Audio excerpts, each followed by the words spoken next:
തെലുങ്ക് സംവിധായകൻ രാഘവേന്ദ്ര റാവുവിനെതിരെ സോഷ്യൽ മീഡിയയിൽ കടുത്ത വിമർശനം. നായികമാരായ കീർത്തി സുരേഷിനോടും കൃതി ഷെട്ടിയോടും മോശമായ രീതിയിൽ പെരുമാറിയതാണ് വിമർശനങ്ങൾക്ക് കാരണം. സംവിധായകൻ അനിൽ രവിപുടിയുടെ പുതിയ ചിത്രത്തിൻ്റെ പൂജാ ചടങ്ങിനെത്തിയതായിരുന്നു സംഭവം. ഹൈദരാബാദിൽ നടന്ന ചടങ്ങിൽ വിശിഷ്ടാതിഥിയായാണ് രാഘവേന്ദ്ര റാവുവിനെ ക്ഷണിച്ചത്. ക്ലാപ്പ് ബോർഡ് ഷോട്ടിനായി അഭിനേതാക്കളെ ക്യാമറയ്ക്ക് മുന്നിൽ നിർത്തുന്നതിനിടയിലാണ് രാഘവേന്ദ്ര റാവു മോശമായി പെരുമാറിയത്.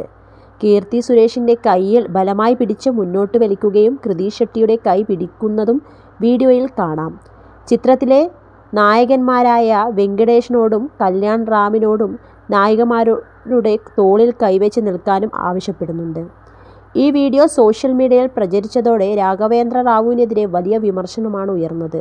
പൊതുവേദിയിൽ സ്ത്രീകളുടെ സമ്മതമില്ലാതെ അവരുടെ ശരീരത്തിൽ സ്പർശിക്കാൻ ഇയാൾക്ക് യാതൊരു അവകാശവുമില്ലെന്ന് ചിലർ കുറിച്ചു.